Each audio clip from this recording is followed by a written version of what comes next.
ನಾವು 5:30 ಮೆಟ್ಲು ಹತ್ಕೊಂಡು ದರ್ಶನ ಮಾಡೋಕ್ಕೆ ಬಂದಿರೋದು. ಧರ್ಮ ದರ್ಶನಕ್ಕೆ ನಿಂತ್ಕೊಂಡಿದ್ದು 5:30 ನಿಂತ್ಕೊಂಡು ಈಗ ಒಂದು 7:43ಕ್ಕೆ 7:33 ಟೈಮ್. ಈಗ 7:33 ದರ್ಶನ ಆಗಿದೆ. ಮೆಟ್ಲು ಹತ್ಕೊಂಡು ಬಂದಿದ್ದೆ ನಾನು. ಮೆಟ್ಲು ಹತ್ತಕ್ಕೆ ಸ್ಟಾರ್ಟ್ ಮಾಡಿ 5:17ಕ್ಕೆ ಎಲ್ಲ ಚೆನ್ನಾಗಿದೆ, ವ್ಯವಸ್ಥೆ ಚೆನ್ನಾಗಿದೆ.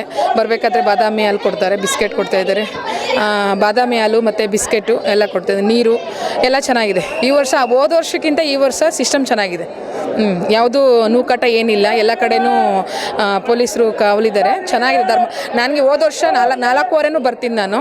4:15 ಮೆಟ್ಲು ಹತ್ಕೊಂಡೆ ದರ್ಶನ ಮಾಡ್ಕೊಂಬರೋದು. ಬಟ್ ಇದು ಫಸ್ಟ್ನೇ ವಾರ, ಇದೇ ಫಸ್ಟ್ ಸತಿ ನನಗೆ 7:33ಕ್ಕೆ ದರ್ಶನ ಆಗಿರೋದು. ಎಲ್ಲ ಫೆಸಿಲಿಟಿ ಚೆನ್ನಾಗಿದೆ. ಬಟ್ 2,000 ರೂಪಾಯಿ ಈಗ ಅಲ್ಲಿ ಬರಬೇಕಾದ್ರೆ ಒಂದು ಸ್ವಲ್ಪ 2,000 ರೂಪಾಯಿ ಟಿಕೆಟು ಮತ್ತು ಅದೊಂದು ಕ್ಯೂ ಯಾವುದು ಅಂತ ಗೊತ್ತಿಲ್ಲ, ಅದೊಂದು ಸ್ವಲ್ಪ ನೂಕಟ ಇತ್ತಷ್ಟೇ. ಬಟ್ ಎಲ್ಲ ಸಿಸ್ಟಮು ಚೆನ್ನಾಗಿದೆ. ಅಂದರೆ ನಮ್ಮ ಜನಗಳೇ ನಾವೇ ಒಂದು ಸ್ವಲ್ಪ ಸಿಸ್ಟಮ್ ಅವರು ಏನು ಮಾಡ್ತಾರೆ ಪೊಲೀಸರ ಸಿಸ್ಟಮ್ ಮಾಡಿರೋದನ್ನ ನಾವು ಒಂದು ಸ್ವಲ್ಪ ಅನುಸರಿಸ್ಕೊ ಹೋದರೆ ಎಲ್ಲ ಚೆನ್ನಾಗಿರುತ್ತೆ. ನಾವು ಒಂದು ಸ್ವಲ್ಪ ರ್ಯಾಶ್ ಮಾಡಿದ್ರೆ ಅವರು ರ್ಯಾಶ್ ಆಗ್ತಾರೆ ಅಷ್ಟೇ. ಬಟ್ ದರ್ಶನ ಆ ಥರ ಇದ್ದರೆ ಎಲ್ಲ ಬೆಟರು. ಬಟ್ ಧರ್ಮ ದರ್ಶನ ಎಲ್ಲ ಚೆನ್ನಾಗಾಯಿತು. ಸಿಸ್ಟಮು ಕಡೆ ಚೆನ್ನಾಗಿ ಮಾಡಿದ್ದಾರೆ. ಇಲ್ಲಿ ಎಲ್ಲ ಒಂದು ಕೌಂಟ್ರಿಂಗ್ ಎಲ್ಲ ಚೆನ್ನಾಗಿ ಮಾಡಿದ್ದಾರೆ. ಹೋದ ವರ್ಷಕ್ಕಿಂತ ಈ ವರ್ಷ ಚೆನ್ನಾಗಿದೆ. 2 ಅವರ್ಸ್ ಒಳಗಡೆ ದರ್ಶನ ಆಗಿದೆ. 2 ಅವರ್ಸ್ಗಳೇ ದರ್ಶನ ಆಗಿದೆ. Thank you. ನಾವು ಬೆಂಗಳೂರಿಂದ ಬಂದಿದ್ದೀವಿ. ನನ್ನ ಮಗ ಸ್ಪೆಷಲ್ ಚೈಲ್ಡ್ ಇದ್ದಾನೆ. ನಮಗೆ ತುಂಬ ಅನುಕೂಲ ಮಾಡಿಕೊಟ್ರು, ದರ್ಶನ ಆಯಿತು.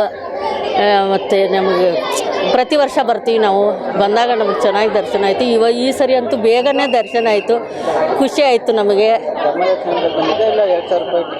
ನಾವು 2,000 ಏನು ಕೊಟ್ಟಿಲ್ಲ, ನನ್ನ ಮಗನ ಕರ್ಕೊಂಡು ಬಂದೆ, ನನಗೆ ಫ್ರೀಯಾಗೇ ಬಿಟ್ಟರು. ನಾವು ಬೆಂಗಳೂರಿಂದ ಬಂದಿದ್ದೀವಿ. Thank you ma'am.